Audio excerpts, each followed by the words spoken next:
Hello, and welcome to the Science Fiction and Fantasy Marketing Podcast, the show where we help you establish your author brand, increase the size of your audience, and sell more books.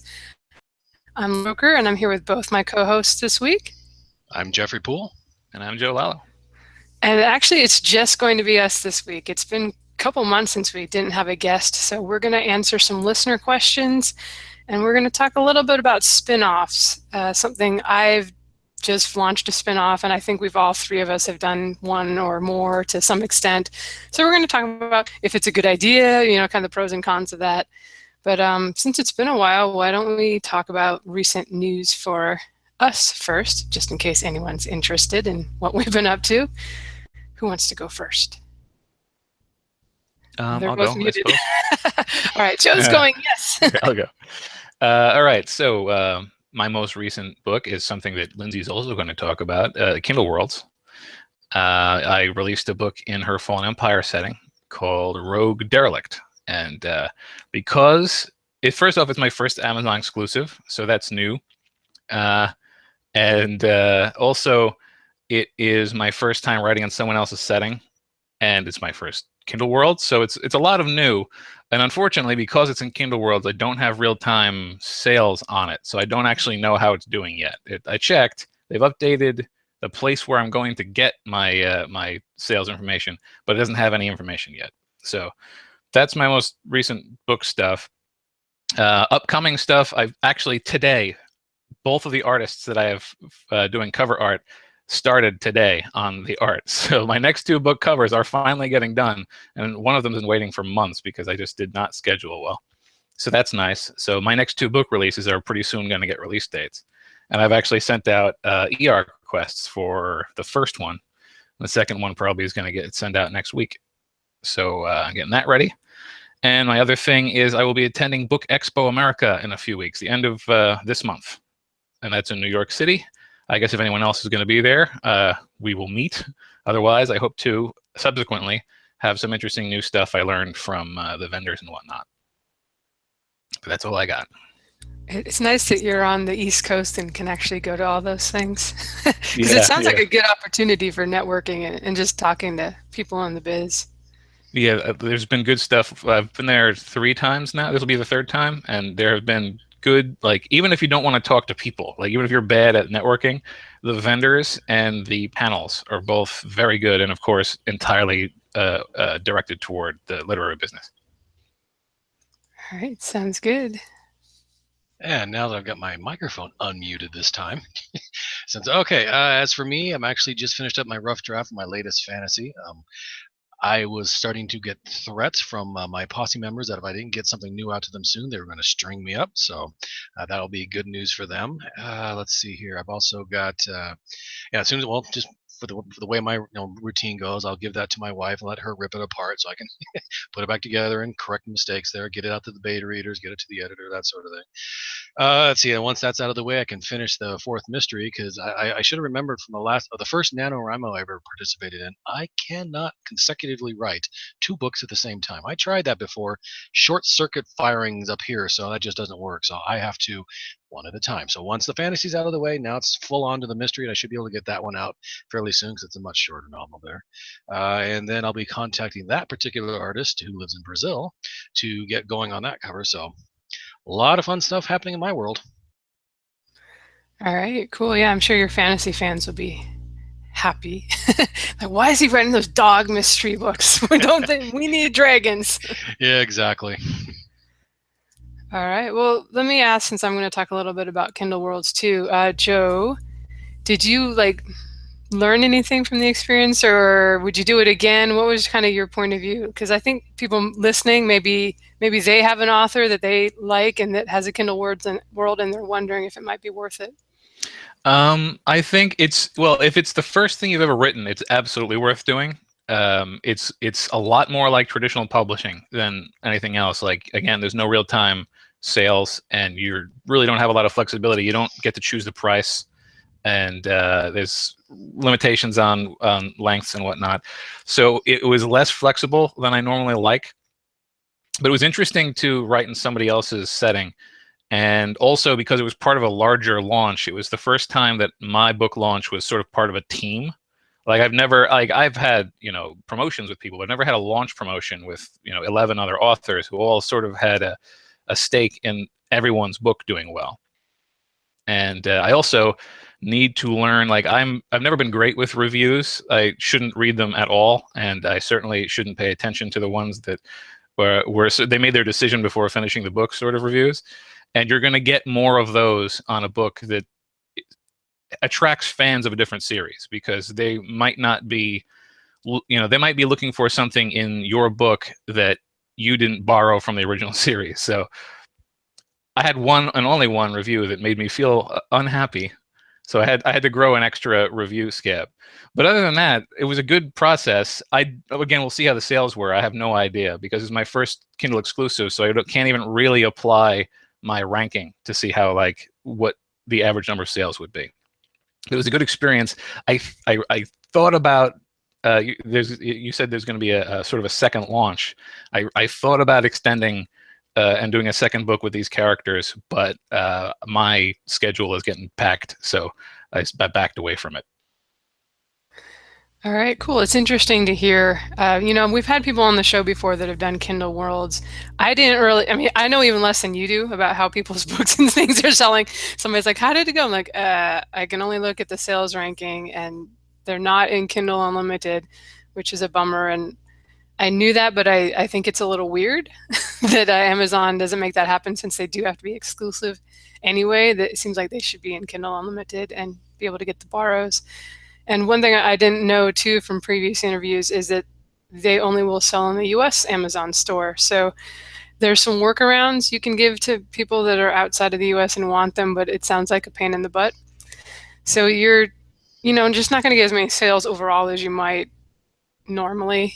Yeah, that was And something I learned from this, is the number of fans that I have overseas and the number of fans I have. I already knew that I had a lot of fans that weren't Amazon customers. So I did talk at least one fan via email through the method of getting the book if you live in the UK.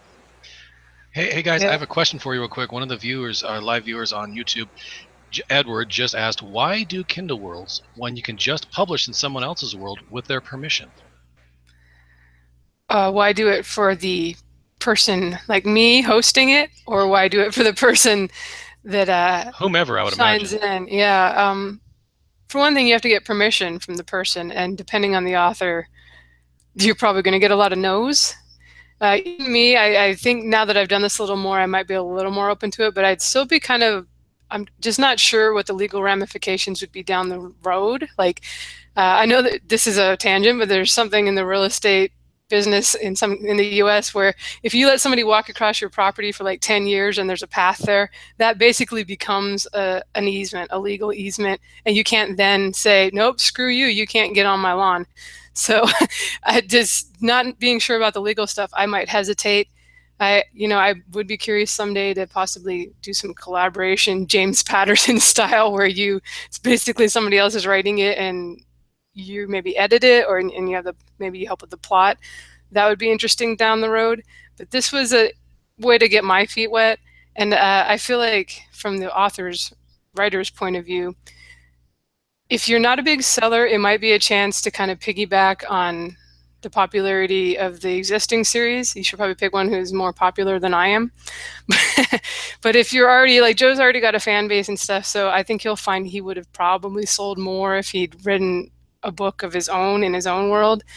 But I think it's something worth considering. But now that I do know more fully, that's kind of limited, because if you did something on your own or a collaboration, people could use Kindle Unlimited and get the borrows and be in all the stores. So it's something to be aware of if you go into it. Amazon just bases the price on the length, as Joe was saying, and you end up getting like half of the 70% for a $3.99 novel, and it's even less good if you write short stories. I think you get half of 35% or something instead. So yeah. Long answer short, then it sounds like the best answer to that would be, legally speaking, it's safer. Well, you might not even be able to do it legally speaking. As somebody, like, if I want to write Star Trek, too bad. Most worlds and properties are not going to be open to it. I do think in the indie community you might find more people who are open to it. I think we had a guest that said, Hugh Howey said, sure, go ahead, write in Wool before he'd done the Kindle Worlds thing. So you could definitely ask the person. You never know. It is easier on the accounting side because Amazon's just going to handle the paying. If you are going to write in somebody else's world, they may want to cut. They may not. If they're already rich, they may not care. If you're you're like on your yacht, yeah, go ahead. I don't need the $20 you're gonna make on my little spin-off thing. But all right, I guess I did not share my news. I was more interested in Joe's news. But so I launched Kindle Worlds in April, and as we've been talking about, it's interesting because it's about a year after I debuted my series and a good 6 months after it had wrapped up, which is probably how it needs to be to give people time to work on it. But a big part of me is like, wow, I wish this had released when my books were really selling super well. They're not horrible sales rankings anymore, but I've definitely been thinking of taking them out of Kindle Select and going wide with them because, they're not getting a huge boost anymore from being in KDP Select, I don't think. And I've been trying to get a box set BookBub ad, and I think that's just going to be much easier to do if the books are wide.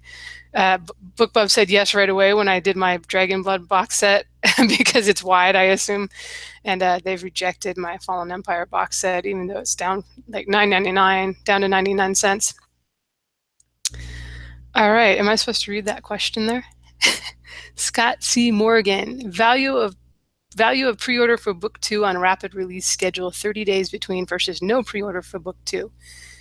Okay, let me finish my news and we'll jump right into the questions. I didn't realize that was not a Kindle Unlimited thing. Jeff, Joe, whoever put that there.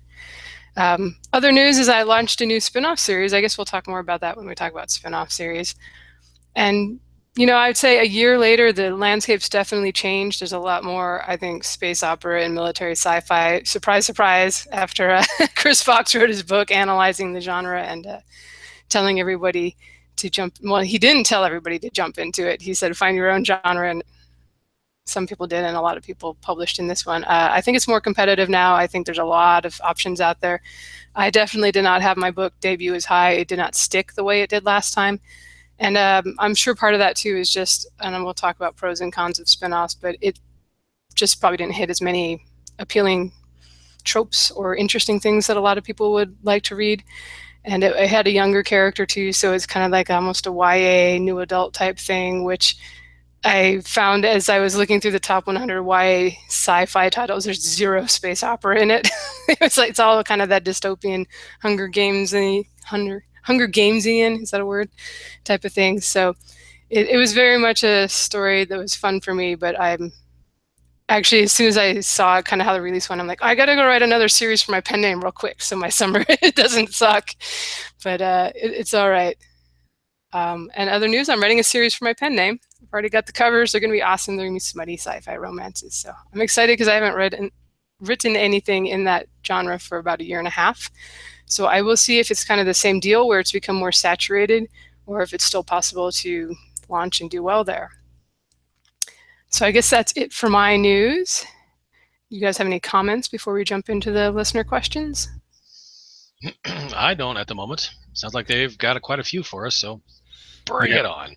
I just want to say for people in the chat, because all three of us are answering each other's questions, we might miss questions that you ask. So don't feel bad if that happens, just that we're distracted. We actually have to pay attention today, unlike when we have a guest and we just ask a question and whoever's not asking questions is like over in chat, hey guys, how's it hanging? Yeah, all of us are going, oh yeah, ooh, shiny object, and it's gone. So, but we'll try and pay attention. Let me try to get back to Scott's question here since it's right up on the chat. Is it a good idea to do a pre-order for book 2, like 30 days between the release of book 1, I think, and he's talking for a new author with a smaller list. Should you keep readers with pre-order option and save sales or all sales for launch? I probably could have said that better. I'm just reading off the screen. But so I think the question is it worth doing a pre-order for book 2 right after you launch book 1 so that you can get, right away after people read 1, they can go ahead and order 2. And I would say maybe it depends on how book one launches, how it does. Maybe you don't want to commit right away until you see, is it something that, it is hitting on the right things and it's sticking above and beyond your usual buyers from your list. If it's not selling that well, then I'd say there's probably not a hurry. You could just release the series as you were planning to. You may even want to wait a little bit and use the release of book two as a reason to put a sale on book one and get ads. And especially, I would say too, it depends on how much your series of books are. They standalones, or do you have to read book one in order to read book two? If there's a possibility that book two could catch on its own, if it's a standalone, enough of a standalone that could be the one that maybe hits on the genre tropes and has the awesome cover that people are more drawn to, then you wouldn't necessarily want to do a pre-order because you might lose some of the launch mojo juice, especially if it was a longer pre-order. But I don't, I would say it depends on how book one is doing. If it's awesome, if it's doing great, yeah, capitalize on that before the momentum slides down and go ahead and put book two out there.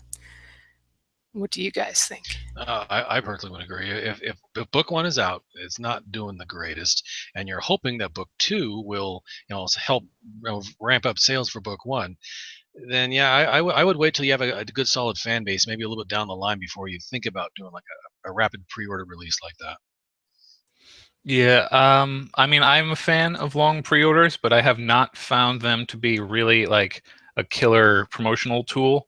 Mostly, I like the rapid pre-order so I can really nail down a release date and have that release date happen across the board at the same time.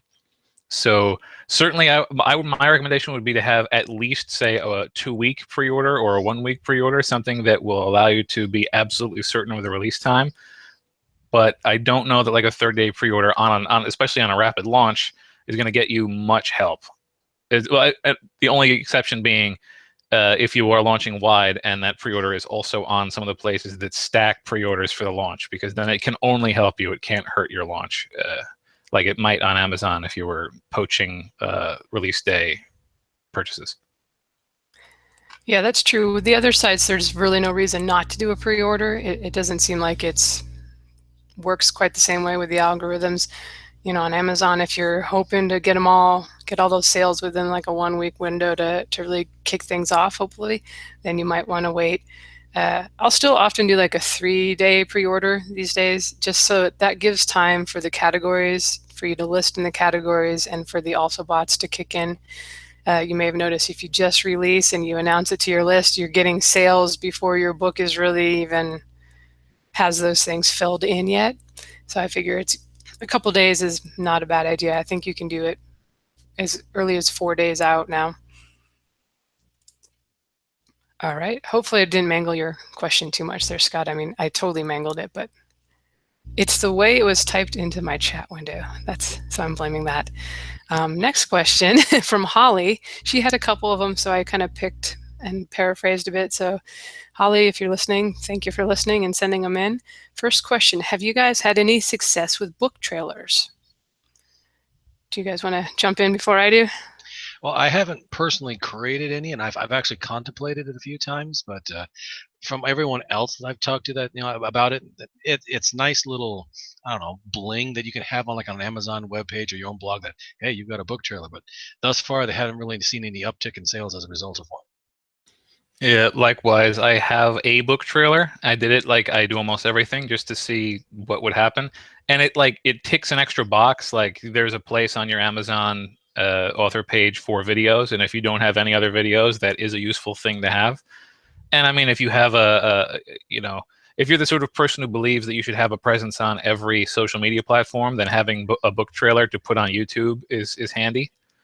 But I have not really seen any situation where it was absolutely crucial, and in using it, I didn't see any particular improvement in sales. It's just maybe a nice thing to have when you're presenting something in a media that might use it. I was say, if you're friends with James Earl Jones, great. Have him do the narrative on the thing. But aside from that, yeah, I don't think it's worth it. I would certainly say that the return on investment is almost never going to be positive. I think you're going to spend $1,000 on it, and I don't think it'll earn you $1,000 extra sales. So if that's how you judge things, then it's probably not going to be a priority budget item. I have heard the same thing, and for that reason, I have never even bothered trying to put one together. Also, most of the ones I've seen for fantasy and sci-fi have been really hokey. We're in a tough genre. If you can't build a set of a castle in your backyard, or a spaceship, it's just, you end up doing like, here's the picture of the cover flying across stars, and here's a quote from the book. Yeah, Look, it's true. There's not a lot of stock video for it. And then well, there's very little, and therefore every author video, every book trailer is going to have the same stock video stuff. I was lucky in that I commissioned a tremendous amount of artwork, and therefore they had a ton of stills and illustration to use. So if you do that, then it's not a bad idea, I suppose. yeah, so if you spend $10,000 on artwork, you may have enough for your 30-second book trailer to be awesome. Yeah. No, but I would not consider it something you need to do. Don't listen to anybody that says that. But on the other hand, I've heard from people that enjoy editing videos, and I've definitely seen an epic fantasy kind of one where there's people out in the woods in their cosplay outfits and duct tape swords, just having some fun with it. And there's nothing wrong with that. But I've not seen any on YouTube that actually had more than like 200 views, and I think that was mostly the author refreshing it constantly to watch it. So I feel it's just too different. You have a medium that people aren't looking on YouTube for ideas on the next book to buy. So, yep, we haven't done it. Don't recommend it unless you're really excited about it. And then why not? There's no reason not to, especially if you have a background in video editing or something. Duct tape swords, I love it. Like you haven't done that and played with. If I want a sword, I've got the big broadsword over on the wall over there. You can't beat somebody with that in the park. You can beat But them I with can a scare the styrofoam. crap out of them with it, though. A styrofoam sword wrapped in duct tape. You're safe that way. All right. Holly also asked, what is the average cost for epic fantasy covers? Most pre-made covers don't work with epic fantasy or fantasy in general. Do you have any suggestions for getting covers with people of color? She mentioned the limited stock photo options. So that's obviously a few little questions there. Average cost on epic fantasy covers, if you want an illustrated one, I would look to spend $500 to $1,000 for a good illustration from a professional artist. If every now and then it happens to be an author knows somebody that's a graphic design student, or will do it for inexpensively, and if that's the case, snap them up. Get that awesome dragon. Do be careful with somebody who doesn't do cover design. Probably would just say don't even have them do the text at all. Like, don't give them the option. Just say, please just give me the illustration and I'll find. And then go to a cover art designer that really knows like which fonts are used in your genre, and to make it look like a traditionally published book. Do you guys have thoughts on that before I move on? Yeah, I would say, especially when it comes to getting like a fantasy artist and whatnot. I mean, we've talked about it many times before, and I'll even say it again. DeviantArt.com. They've got a classified section there where you can specify what you're looking for, and you can tell what the price range is. And typically, I mean, it's like dropping a side of beef in piranha-infested waters. I've found all my artists right through DeviantArt, and as soon as I release an ad, so to speak, I have like 30, 40 responses within probably 30 minutes. I'll say, hey, here's a link to my gallery. Take a look. You're looking for something that's going to match your style. You want to look for something. I would say get something as much as you can afford, because books really are judged by their covers. And as Lindsay was saying, you want someone to do this professionally. You don't want to do this by yourself, especially if you don't have any talent in that sort of area there. Because I'll be the first to admit, I am not an artist. If I tried to make my own covers, they would not sell. So, but that's my take on it. And I would even go so far as to say, when I first started getting my first fantasy artist cover that did the majority of my Bakian Chronicles and the Tales of Lantari, she started, because she was just starting out, just working on building her portfolio. She started at about $250, and every damn time I got another cover, she went up. So I don't know if her popularity was increasing, but so that's when I went with another artist. I went over in England. He does a fantastic job, and that one was like, I think about $450 or so. But then we add in typography and all this stuff, it starts ballooning. But trust me, it's worth it. Yeah, I agree both with the price that Lindsay said. I have had 3 different artists do covers for me, and all of them landed just around an average of $750. My cheapest cover was $500, and my most expensive, not counting one exception, was exactly $1,000. The one exception was a weird thing I did a long time ago. It was collaborative novel that never actually happened, and he insisted on a cover artist that charged $5,000 for covers. And it took me a while to recoup that money, but I did eventually do it. So yeah, budget for $1,000 and you won't hit it, generally speaking. And DeviantArt is an excellent place to find artists. And you can find people charging a lot more than $1,000, as Joe said. If you see something on their site that's like, I've done Wizards of the Coast and did artwork for such and such, just be aware they're probably, they're doing this for a profession. They're got to charge enough that they can make a living on it, or any other business. It's just like that. Usually with the folks that are less expensive, it's still a hobby for them. Maybe they're hoping one day it'll become a job, but they can spend like 40 hours doing one illustration, digital illustration, I'm sure, at least. I will say also another option, a more expensive option, if you really want some badass covers, is doing the route where you actually find a model, have a costume made, and take pictures of them. And then usually they use the model and put it against an illustrated background. The one way where that can start to make a little sense financially is if you've got a series of like 8 books. This is exactly what I'm doing with my Chains of Honor series, and I haven't released the first. I've got the first 3 of the Emperor's Edge redone. We just grab the models, get them costumes, and then you can keep reusing from the same photo shoot. So that's where it's not as crazy expensive as if you were just doing this for one book. I would never do this for one book. But if you can get 8 covers from one photo shoot, if you look at Kevin Hearn's Iron Druid books, that's exactly what they are. They're a model that was given a costume and a sword, and then the background is illustrated. So that is another option for epic fantasy that I'm seeing a lot now, kind of because you get the realism of a real person. Anybody who's done art will tell you how hard it is to draw people and make them look like the person is describing them to you too. It's easy, not easy, but you can look at a model and kind of make it look like that. But if somebody's like has this really specific look for the character, it's pretty tough. For all of you who are out there thinking $1,000, no freaking way, which is totally understandable. That's not how I started. Photoshop is still an option. Getting the stock photos off of iStock Photo or Shutterstock.com, sites like that, where you just you find a photo you like and you pay for the license of it. You can even, sometimes the graphic or your cover designers will have a membership and they just grab the photo as part of their membership. And they will often do the same kind of thing where they're taking a model, stock model, and then illustrating the background or somehow doing the background so it works and it becomes an epic fantasy feel. I totally feel you on people of color being very limited in these sites. I mentioned I'm doing a new sci-fi romance series with my pen name, and of course, to go with the trends, you have to have these muscular, shirtless guys. And I'm like, well, in book 2, the guy's a black guy, so can we find somebody? And it's hard. There's guys in there, and then half of them are on black backgrounds, and you're just like, you're a black guy on a black background. I cannot use this picture. I can barely see you. And I've heard from people trying to find like Native American models on there. That's just even tougher. It's tough.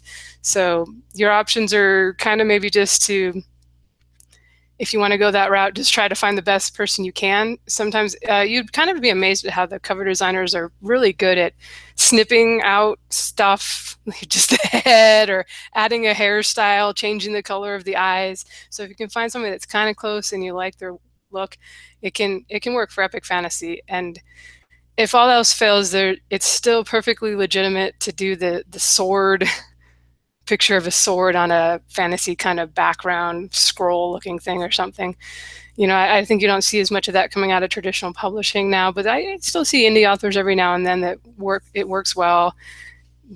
Jess says don't forget dragons, but those are expensive, those dragons. You can't find stock photo pictures of them either. They don't pose. I don't know what's wrong with them, but yeah, those are illustrated and probably going to be expensive in most cases too.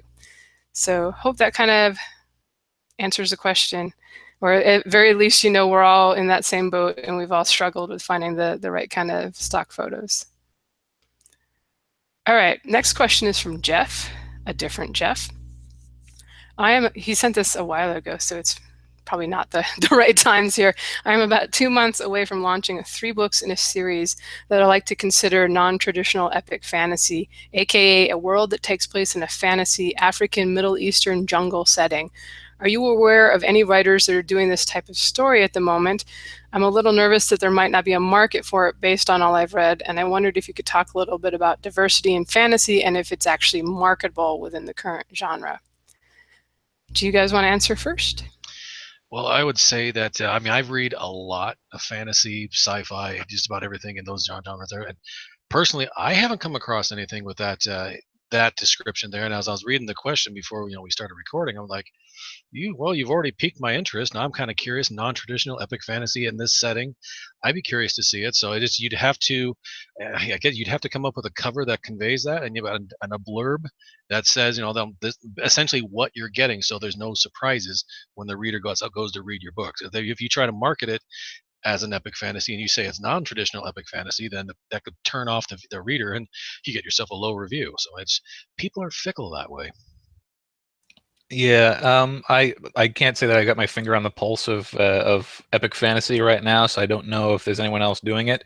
But because there's no one else doing it, doesn't mean that you can't sell it. Like, there's a market for everything, and if there is no one else doing it, then it's an underserved market, and then that's a niche. And if you write a good book in an underserved niche, you get the entire audience, because they'll tell everybody, they'll be part of a community and let it know. So I don't know that it's never been done before, but even if it hasn't, it's not necessarily not worth doing. And I think like Moana is a good example. Like, there's a lot of previously underserved cultures that are being put into very successful mainstream things. So diversity, I think, has definitely got a market, and especially if it's written well. So yeah, I think as long as you, as Jeff said, make it clear what the book contains, and try to find existing things that appeal to the market you think this would appeal to, and get the word out there through similar channels, then I think there's absolutely value to a series like this, and you can make money with it. All right, let me give my thoughts on this. As someone who came into this first thinking I'd have to go through traditional publishing, and they all wanted different, they didn't want to see any medieval European fantasy with orcs and elves and dragons, even though later I go over onto Amazon and that's what's selling like hotcakes, and that, among the indie authors putting their stuff in epic fantasy. So I started with trying to be different rather than what I'd read growing up in the 80s and 90s of the stuff. And what's interesting is when I read your thing, Jeff, you said non-traditional epic fantasy, so I'm not sure what that means on a story side. My first thought was, this is epic fantasy in a non-typical setting, and I don't know if that's actually the case, or if you have got a really different story to go along with it too. But I just would probably not even worry too much about the setting being different. I've definitely read a lot of stuff, indie and trad published, in the last 10 years, I would say, that has gotten away from always being that pseudo-medieval European kind of feel. And I really think there is quite a bit out there like that. But I would pick the things for your blurb and your cover that are going to be similar to what is popular, what kind of the tropes are in the genre, if they're there in the book. Kind of go through and think, well, I've got an assassin. Assassins are always popular, and I've got whatever, a boy on a quest from the orphan boy from the farm. If you can find the kind of elements that are proven ones that you've seen a lot in the genre and that seem to be popular, I would probably highlight those things in the blurb, because one thing I've learned is that people actually don't want different. Once they read it and it's different, they'll be like, oh, that was awesome, I really enjoyed it, and they'll tell everybody about it, and they'll be very proud of themselves for having found this really different kind of story. But they probably came into it because of the assassin or the monk, whatever the typical thing is that they really enjoy reading. So it seems to be the case is that if you can package it pretty close to what you see selling in the top 100 epic fantasy on Amazon, that would be what I would do personally. And then it's a delightful surprise when the setting is unique. And I don't think that if the setting is different, and even the political, and I think all that stuff, people in epic fantasy are really open to different politics, different religions, different settings. That's pretty standard in the genre. I don't think that it's set in stone as in some of the other genres out there. So I actually think, yeah, you have a good shot. Just the more you can make it sound like something that typically appeals to the audience, the better. And there's, don't lie, be honest, pick the things from the story that appeal. But yeah, I would just package it like everything else in epic fantasy, and then kudos to you if it's a different story. And I think as long as it's a good story overall, the fans, why not? They probably enjoy it. All right, you guys have any more thoughts on that before we go into our discussion on spinoffs? I have one more thought on that, and I also there's another question I spotted that went by, which we can briefly touch on. The one other thought is I forgot. Speaking of people who write that kind of thing, the fourth book in my Book of Deacons series primarily takes place in a setting that's sort of pseudo Middle Eastern. And I did not receive any negative comments based upon the change in setting. It's not a scientific assessment, because these are all fans of the first 3 books, so they were coming in wanting to like it, but zero comments saying I wish it had stuck with the more traditional setting. So yeah, people who like fantasy are gonna like fantasy if it's written well. And the other question we had was from Amber, who asked about Story Bundle. I want to know if any of us had experience with it and what we thought of it. And I'll start, because I was literally in the first Story Bundle, and I have been in many, many since then, and I have curated several of them, and we have interviewed the guy who runs Story Bundle here on the show. So we've got some experience. I don't think Jeff has been in one yet, but I know that I have, and I know that Lindsay has. I have not yet. So what do I think of it? I think it's pretty good. I'm not terribly impartial on the subject. It's not a great promotional tool. Mostly it works best when the people in it already have platforms of their own. But in terms of giving some earning power to a previous release and just making money on a new release, if you can get into it and you're in with a group with a lot of other authors who know how to push books, it can absolutely be a financially an excellent decision. And if you happen to be the newcomer and you're in a bundle with a bunch of people, bigger names, then it will absolutely elevate your name. I can't say that's ever been the case for me, because again, I was in the first one, and I got picked because I got picked because I submitted early. But I know that there have been some people who have been included in here that this was really sort of their big break. So I like Story Bundle, and I think it's valuable. All right, yeah, I've been in, gosh, I would say 6 or 8 of them over the years. You just they have different curators, and kind of if the curator knows you, they might invite you. And I would say, yeah, go for it. It's not a huge time commitment. You basically send in the ebook file and the cover and maybe find some reviews to send along. And then you announce it to your list and plug it on social media when it goes live. And I feel like I've always made it like at least $1,000. And at one time I had 2 books in one, and it was double that.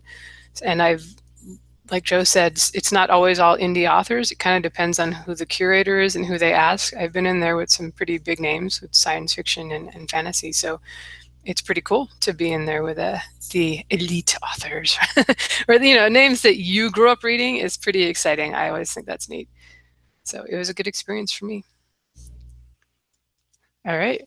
If that's our last question for the moment, I'll move us on to kind of, I thought because I was doing a spinoff now, it would be interesting to talk about maybe the pros and cons of doing a spinoff for if you have a series that's been selling well. Should you or should you not? Is this a good idea? And, if you look at TV shows, was Caprica a good idea for Battlestar Galactica? And it's like almost every TV show that does well, they start thinking spinoff. And a lot of times the spinoffs seem to get canceled after a year. Or, I remember Stargate SG-1 did Stargate Atlantis, and that one lasted 4 seasons. So maybe that one was mildly successful. But then they did another one, which I've never even seen. I think I might have saw the first episode and I wasn't impressed, but it was Stargate Universe. I don't even remember. And I think that only lasted a season. And, there have been other ones where obviously Star Trek has had many spin-offs to varying degrees of success. And it's very tempting if you have a series that does well. I would say from my point of view, I just did this one spin-off that's, it's not a flop. It's pleasing some fans, and it's not horribly selling, but it didn't stick up in the top 200 like we always hope will happen, right? Um, and it's been fun for me to write, so I don't have any regrets in that capacity. But I think just my experience on spinoffs now going forward, I've done another series in my Emperor's Edge one, and I've done ones where like you just take one side character and give them their own novel because maybe they were a character that somebody liked, that fans liked, or that just didn't have a big voice in the main series. And I always get people that read them, but I've never had one take off to the extent that the original series took off. And in most cases, it's only the fans that were a fan of the original series that are going to pick it up. And I think that is because in my case, in some cases, I just haven't been committed enough to the series. Like my Chains of Honor series is basically a spin-off of my Emperor's Edge series. And I published the first book in like 2014, the second book a year later in 2015, the third book I'm still 20,000 words into, and I finally get cover art for it. So that might have been more of a success because it was set in the same world but not using the same characters, so it was quite a departure and new storyline. But I think I've found with my spin-offs, I tend to do very character-centric ones. I would say my books are always character-driven, but I'm definitely not thinking about writing to market at that point or even writing any popular tropes. It's just like, oh, this character needs a chance to find love and happiness or resolve this plot arc that didn't get resolved in the original series. So when I go to write the blurb, it's very much, there are no assassins and dragons that I can throw in that are no orcs and elves. So I think in my case, a lot of times it's just been even farther from what would appeal to the mainstream than the original series was. Do you guys want to talk about, we can do a little more pros and cons. I've got a list here, but why don't you talk about the spinoffs you've done and what your experience has been? Well, question for you real quick is, would you consider a spinoff, say, like for instance, in my case, the Bakken Chronicles, I made it a trilogy. I was only planning on making a trilogy, and I got numerous requests to keep the series going. But I didn't want to keep doing it. It was a trilogy. That particular storyline was already finished, so I created the Tales of Lantari. It's still set in the same world, but it's a different series, different stories, that sort of thing. So is that considered a spinoff? Because in my mind's eye, I would say yes. Yeah, I would consider that a spinoff, especially if you designed it in such a way that new readers could come into book one without having necessarily read the previous trilogy. And that's how I did it. Because I put every great once in a while, I'll put a reference to the original trilogy. Like, hey, if you're interested in what this means, go look it up, this sort of thing. But for the most part, though, I pretty much made them where you didn't really have to read the prior book, with the exception of that one cliffhanger one I did. That they're pretty much, most of them are just standalone stories where you can pick them up at any point.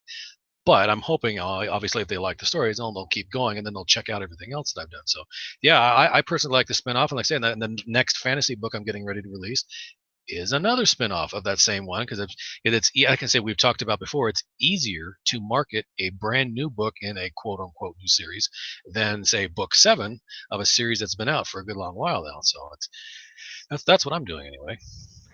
Yeah, that's absolutely the case. If you want to one day get a book bub, and you submit book 7, unless you're like somebody, Ilana Andrews or Patricia Reed or something, I think I've seen their book 7s or 8 on BookBub from a traditional publisher. They're probably going to say, nope, forget it. We only do book 1s. And most of the sponsorship sites seem to be that way, at least in a series where it's clearly numbered and it looks like a progression that people need to read all of them. Yeah, in my mind's eye, this next fantasy is essentially my Tales of Lantari number 7, but I am branding the thing with a little, another trilogy story arc thing. That's just going to be a new series, so to speak. And it's so much easier to market something like that than number 7. And have you found, do they sell as well as your original trilogy? Did they sell better? Was it about the same? It was, I would say, a little bit less than the original, but not by much. They still do really well. Every single time I release one in the trilogy, I see a bump from every single one there, because it's like, oh yeah, this is great. Number 6. Let's take a look at number 5. Oh, this one's, he's got like a bunch of series here. Cool. And then they go check everything else out. But I say, the first trilogy, that was far and away the most popular, the biggest moneymaker. Yeah, it's doing all right now, but I say second series is definitely picked up, and now right now the mystery series is kicked in, and it's actually starting to rival some of the other ones. That's only 3 books strong, so people are weird. I'm not going to gripe about them, no matter whatsoever. But it's like, it's just, to me, it's easier just to keep, and all the research I've done, it's easier just to release like switch it to a new series and still keep it in the same setting. You don't have to worry about creating a brand new world and everything. It's already defined, and you can make passing references to the other ones. And if they're curious, the readers will look it up. I personally found it when I was doing one of the, like a spin-off of a character from the original series. It sounds like you went ahead with characters also from your original series. That it was, they had so much background in history now. It was almost kind of hard to bring the reader up to speed without doing a big old info dump in the early on. I think that might have been one of the challenges too for me. And I tried to make it standalone, but looking back, I'm like, yeah, this is really book 9 for my fans rather than a complete standalone. Yeah, I've noticed that too. I mean, the one thing I'm trying to avoid, I mean, even though it's helpful, but I'm trying to avoid, to drop a name. The guy that wrote the Aragon series, I forget what his name is, but his series, they're so complex and thought out that like the first 10 pages of every single book is pretty much a recap of what happened in the previous book. So yes, you can jump in at any time, but obviously it's better to read the whole thing through. I mean, I thought about doing that. I was like, yeah, that's just, there's a lot of people, myself included, I don't really like seeing that there. I just want to jump right into the story. So I'll do quick little minor explanations if you're reading this for the first time and you don't have any experience with the prior novels. Oh, this person is so and so, advisor to the king, or this person is there. Just a quick little description, and that helps bring them up to speed. All right, cool. Joe, what have you done in the spin-off realm? After I wrote the first 3 books of Book of Deacon, because I had a multi-year lapse between book 3 and book 4, I asked the fans which character they would most like to read more about, and lucky me, they chose one with a history that was shrouded in mystery. So I was able to write a prequel about that character's history, and it was a pretty good seller. It probably didn't sell as well as book 4 eventually did, but because it took place so far before the others, and because it didn't assume any prior knowledge, it sort of functions as a second entry point to the series. So I've actually been able to I've had reviews of both the first book in the trilogy and this prequel saying that you should read it before you read the others. And so it's been useful in that way. And it's probably my most critically acclaimed book because it was the first book I wrote in totality after having written a trilogy under my belt. And it was like very self-contained. It wasn't part of an ongoing storyline. So it's done well for me. I also have spun off another novella, or rather as a serial, that I decided to just write the whole thing and release all at once. That is probably my worst selling book, but not because it's poorly received, just because I released it at the same time as another book and pushed the other book more. So basically, it was just a poor decision on my part. All of my other spin-off stuff has been whenever I write a collection, like an anthology, the first 3 books in a series, I'll always throw a novella and a couple of short stories in there, and those are always spin-offs. So those are more, I also give them away as newsletter perks, and I find that they're useful for that because people on your newsletter already like you usually, so they're usually familiar with the stuff, and you don't have to worry about the exposition so much. Yeah, I've done prequel novellas for sure for the newsletter giveaways. I haven't really done one where I tried to market it and sell it on its own. Maybe because I haven't done a novel. I don't usually like going back in time because I feel constrained because so-and-so can't die or did die. So I feel limited with what I can do. But I could see where prequels might do well, with people being excited about checking out the character's background, and especially if they're maybe kind of a enigmatic character in the series or you don't know too much about them, maybe if they weren't a POV character. But I wouldn't say that spin-offs are necessarily a bad idea. There's definitely some pros, so I guess we can kind of go down my list.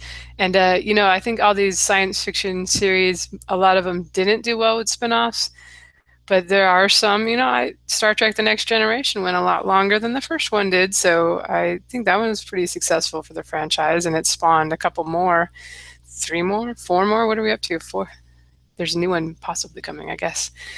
So that can be a way to do it. And I would say, too, going out of the genre stuff, that the Frasier spinoff was a spinoff of Cheers, for those who don't remember. And I wasn't really watching Cheers when I was a kid, but I know it was huge back in the 80s. And then Frasier Frasier actually came, and did like 10 seasons. That was a pretty big one, too, and won a lot of Emmys, I think.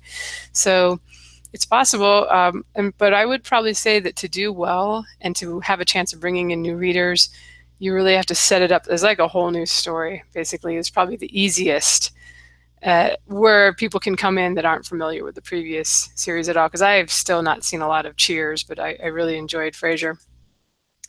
All right. Wings. I forgot that. They also spawned that Wings series as well. Cheers did. I never saw that Oh, one. Wings Yeah. is awesome. You got to look it up. That was All right. funny as hell. All right. You can find everything on Netflix these days. So. All right, but so some pros of why you might want to consider doing this, if you had a series that did fairly well and you think it's worthwhile, is that it would probably be more of an auto buy for your existing readership than if you start an all new series with all new characters in a new world. The farther you get away from what they know they like, the more they might have to think about it. They have to read the blurb and say, does this sound like something I would like? I think you'll have a small percentage of people who will read anything by you if you're lucky enough to have some loyal fans as a reader. But if you want like the majority of the people on your mailing list to check out the new series, a spinoff, if everybody loved this particular series and the reviews say that, the sales say that, then yeah, you're probably going to get those readers. And, I think what we were talking about before is the challenge of getting people that are not already in love with the fandom. Like I always felt like I loved Stargate, but Stargate Atlantis, like if you sat down for that and you hadn't seen the original show, you'd be like, what is going on here? And, I think with sci-fi in particular, a lot of spinoffs can be that way, where you feel you have to have seen the original series. Maybe one of the reasons Next Generation Star Trek actually did pretty well is that, the first season, right, was very similar to a lot of the episodes of the original, but it was basically an all new story, whatever, 70 years in the future, 80 years, whatever it was. So people who hadn't really seen the first one could watch this one and pick it up right away. Do you guys have any thoughts on that before I move on? That pretty much covers it as far as I'm concerned. Well, yeah, I'll definitely agree that you'll have a much easier time convincing fans of your other stuff to get into it. And if you choose your spin-off character wisely, then you can pretty closely mirror the sales of the last book that character appeared in. Because, again, I let the fans choose the one that I had spun off, and it was a marvelously popular character, arguably more popular than the main character. So it helped a lot to make that book marketable for me. All right, cool. Yeah, I have a dragon that's been asking for his own series because he didn't come into the other series till like book 6. And that's what happens, right? You introduce this minor character that starts out as a villain or something, and then suddenly you're like, wow, I want to write a whole story about this guy. But so earnings, I would say, kind of going off the first thing of it being an auto buy, maybe for your existing readers, is that you kind of get an idea, ahead of time, probably what you're going to be earning ballpark at a minimum. And if it takes off and appeals to more people, great. But that is one of the nice things about series in general, is that you kind of start to know how many people are buying each book as it goes on. And, maybe you get a book bub for book 1 and you get a big surge and some new fans.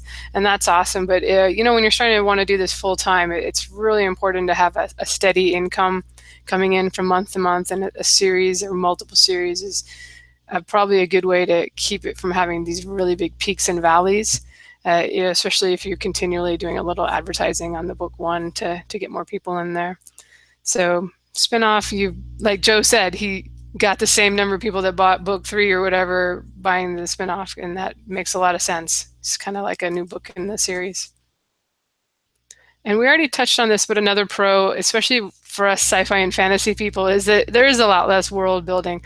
I was super excited to do my new spinoff because it's in the same world, it's just set 10 years later. So I'd already created this whole giant solar system with all these suns and planets and moons, and I have this big story Bible, big by my standards, and I could just basically, a few new things here and there, but I didn't have to make up a new religion and a new political system. And some of the things that, those of you who do epic fantasy or far future sci-fi, that you're just basically starting from scratch and creating an entire world or even universe for yourself. And the pen name stories I mentioned it's a brand new universe, and it's fun in some ways to do it all from scratch again, but other times I'm like, man, I wish I could just kind of lift the world building I already did from this old series and just nobody will notice, just name everything the same thing. there's only so many different names you can kind of come up for what are basically phasers or blasters, stun guns, laser guns. So that's definitely a pro. On the con side, we kind of talked about this. It may be kind of hard to recapture the magic and the wonder of the original series, especially if you're using the same characters you already know. And we mentioned the problem of they have this really rich backstory now, and are you supposed to not just mention any of that stuff? Or, it's really tempted to work it in there somehow. Whereas when you're doing a new story, you're kind of discovering these characters as you write them, and the readers are discovering them and finding new characters that they want to fall in love with. And it just seems like it's real tough to, especially with the spin-offs that are close to the original, that it can be really tough to get the same magic, especially if you had something take off. As someone who's launched now, I don't know how many series and books, I can be really excited about something and I can think it's going to do well. And oftentimes it's the series I really didn't have high expectations for that does better. And then the ones I thought would do well don't. So it's very hard to predict with a new series. And, I don't know, do you have any thoughts on that? I kind of lost my thought there.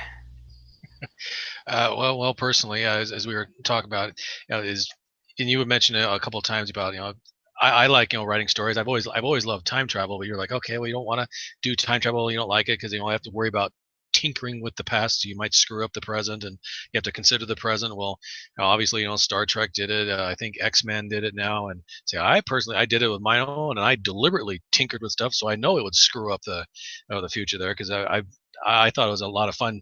But only problem is with that is it gets kind of drawn out if you have to try to explain your line of thinking to the readers. I've had several people mention, you got kind of technical there. I didn't need to hear about all these tangent of the timelines and all this jazz there. So mess with time travel at your own peril.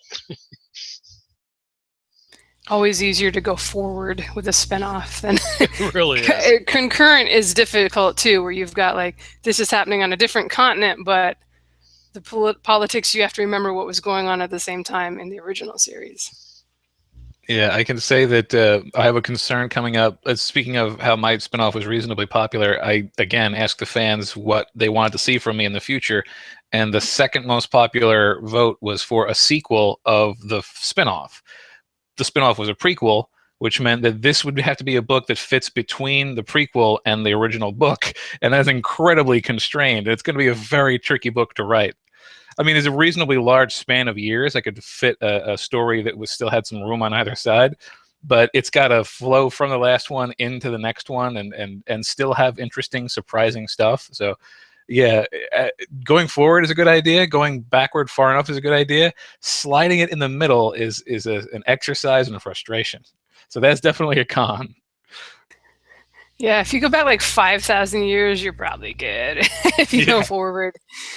Yeah, definitely a challenge. And then, too, you have to go back and reread the original series to make sure you're not screwing it up. And the more books, I can tell you from experience, the more books and series you've done, the less you remember of stuff. So you do have to that's when you get readers correcting you on little facts and terms and little points of stuff you've done. I've had that happen. All right. I got a couple questions. We'll save them for the end. We're almost there. My other cons, we already talked about this. You're kind of constrained by the world's characters timeline you already created. You can't kill characters, and the time travel thing is challenging. And I feel for Star Trek when they did Enterprise was the one where they went back, and you're just watching wow, everything's really more high-tech looking than it was in the original series. And obviously that was a good 50 years difference in filming and more expensive sets. But all right, another con is that people that read an original series may pick these up, and either you're like we talked about, you're doing too much backstory and then it's boring, or you're not doing enough backstory and they're lost, so they just never read any of your other stuff. You may have turned somebody off by doing that. And my last con that I have down, we kind of talked about this too, is that you may be writing a story that really excites you based on your existing characters or world, and you're probably thinking not really thinking about what's popular in the market. I feel like some of these stories can get really esoteric. Like only your existing fan base is going to want to read the adventures of your baker that decided to go on a quest and, rescue fairies, whatever. I have no idea. But, it can be, sometimes these side characters can be a little quirky too.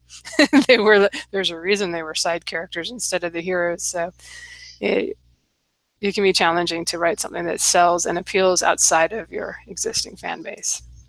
See if you can find a way. See if you can find a way to take like what you really want to write, and then see what's popular and trending, and then tweak it a bit to make it all like a right to market sort of thing. There's a right to market just based on what you actually want to do, if that even exists. Like, okay, make your baker, and he's going to go to some dystopian planet. And I don't know. Try and spruce it up a little bit, fluff it up, I guess.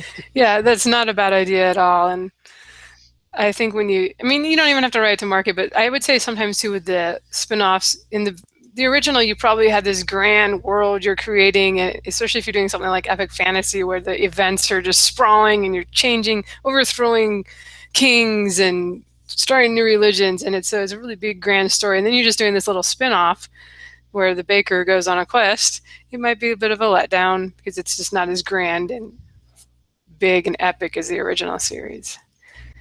But if any of you out there are doing spin-offs and have some advice, feel free to come by the show and leave them in the comments, marketingsff.com. And I don't know what episode this is. So I think it's 132. I haven't looked. 132, it is. So let us know. I'd love to hear about it, especially if you're rocking it with your spin-off. That's awesome.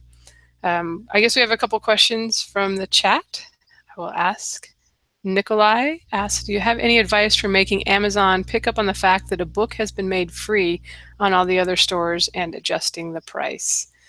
Yeah.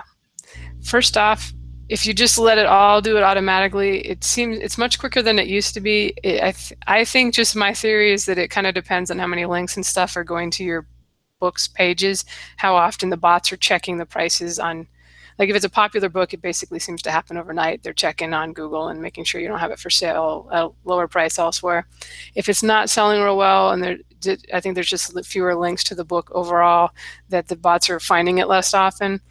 That's my guess on what the case is.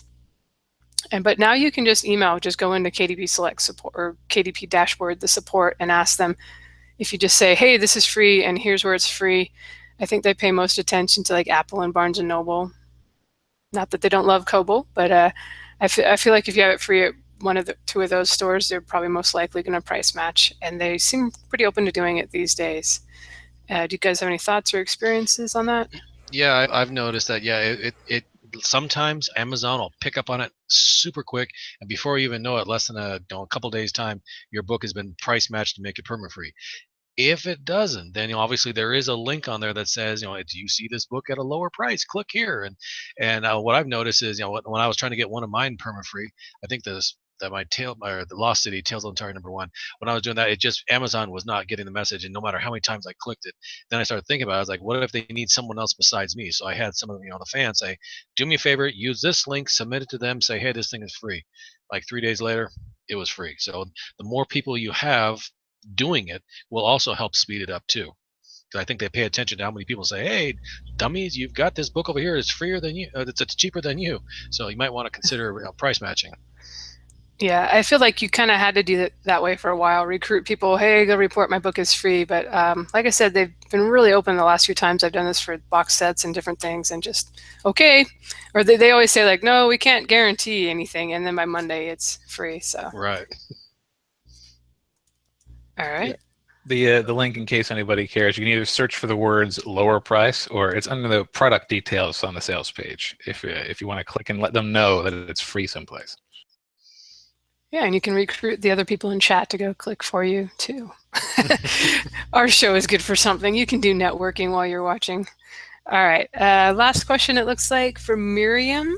I have a question, but I'm not sure where to send it. I'm wondering about pen names. How do you handle the technical aspects of doing that legally? Do you set up a DBA, doing business as legally? You do not have to. They're not going to tell you. I mean, they're not going to tell anybody if you publish on Amazon or any of the other stores. they're not going to link it to your main name. They may ask you to prove that you have the rights to publish somebody that's with a different name. And in my case, I just emailed back and said, oh, that's my pen name. And they're like, okay. So I didn't have to register copyright. I was like, gosh, how am I going to prove that my pen name is me and I'm not stealing books from somebody else by this name? But it was really not a big deal at all. They send the payment to the same, they'll just send it to the same bank account. There's nowhere where I've had to open a different account. In fact, I believe Amazon forbids it. I've heard of people getting in trouble when they were first publishing under their name and then started a business and opened a second Amazon account to do stuff under the business name, and Amazon said, no, you can only have one account. So I'm trying to think if there's any reason why you would ever need to do that. I don't think so, but maybe there are possible cases.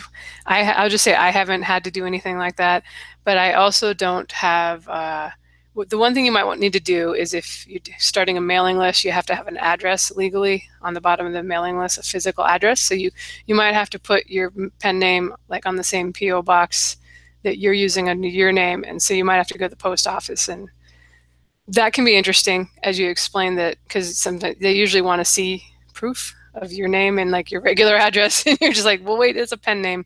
So depending on, I think some post offices are probably just like, whatever. And you'll probably, if it's just a physical address, they'll probably just take it to the house anyway, like whether whoever's name is on it. I get mail from like 5 people ago at my house, so I don't think the postal workers are looking too closely. I don't think you guys have done pen names. Do you have any? Have you heard anything? I personally haven't. No. Yeah. But what I have is a very vivid image of just like you on the phone going, but no, this name is me. Look, take all the letters from this name, compare it to my name. They're all the same letters in a different jumbled order. But which is true. Long-time listeners of the show will know. But no, I thought about doing that for my mystery series, whereas I think, okay, well, maybe I should try and get a different name there. I was like, you know what? And so on all the book covers, I've always put for the fantasy Jeffrey Poole. Mysteries, the closest thing I've done is J.M. Poole. So a little bit of a distinction, but not much. The only things I can say, remember that a pen name is a name that is in any way different from your own name. I had a little bit of trouble a little while ago. It didn't impact me too much. But because I had signed up for my account under the name Joseph Lalo, but I put Joseph R. Lalo on the cover, I had to go back and change the name associated with my account on most of the sites so that it would be Joseph R. Lalo. So I think Ian Banks and Ian M. Banks are the same person, but technically a pen name for different things. And I think also there might be like the one situation where you might have to do something legally to help with accounting is if your pen name is actually a composite. Like if you and one other person write under a single pen name, you might have to set something up just to handle the accounting for that. But I don't know for sure because I've never done it.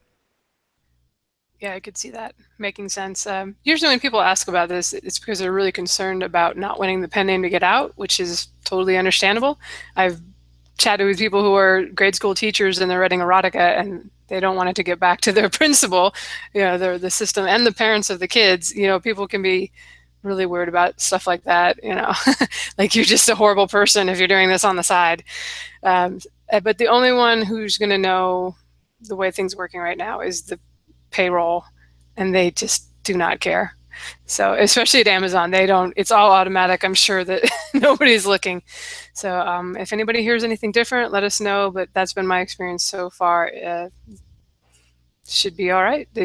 Nobody should find out about your pen name. You're based on publishing under your regular account. All right. Is that all the questions, guys? I don't know if I do believe so. I saw a chat about Firefly and Stargate. Yes. Yeah, I tap back in there just to see him talk about, if you watch Firefly, you got to at least get past the first one. First episode's a little dark. I was like, that's interesting. Was that the train job? Yeah, that one was. I liked the train job. I did find it a little. I'll just say my recommendation for Firefly is to watch the second episode first, because the second episode introduces all the characters. The second episode is the pilot. The two-parter? Yeah. Yeah, because that was like the original. That's what he wanted to show first. Yeah. And then they were like, nope, we need an hour show. And then, it was confusing, the train job, because they were trying to introduce everybody jam-packed. Yeah. I'm ashamed to say I'm a sci-fi fan, but I've never seen it. Well, you're just not going to be allowed on the show anymore. Sorry. First you start writing mysteries, then you haven't seen Firefly. I just don't know. And just to put a tag on the entire spin-off thing, I would like to point out that Happy Days was a spin-off of Love American Style and spun off into Mork and Mindy, Joni Loves Chachi, and Laverne and Shirley. So spin-off can have some pretty good genealogy. There you go. Were you Googling that stuff while you were reading? No, I happen to be aware. Oh my goodness. I thought I had useless movie trivia in my head. All right. Well, on that note, we thank you all for listening. We will let you get back to your regularly scheduled activities. This is episode 132. If you want to come by and comment. Thanks for listening. Thanks for stopping by, everybody who watched on YouTube. And I guess we'll see you next week. Guys, take it easy. So long, everybody. Bye-bye.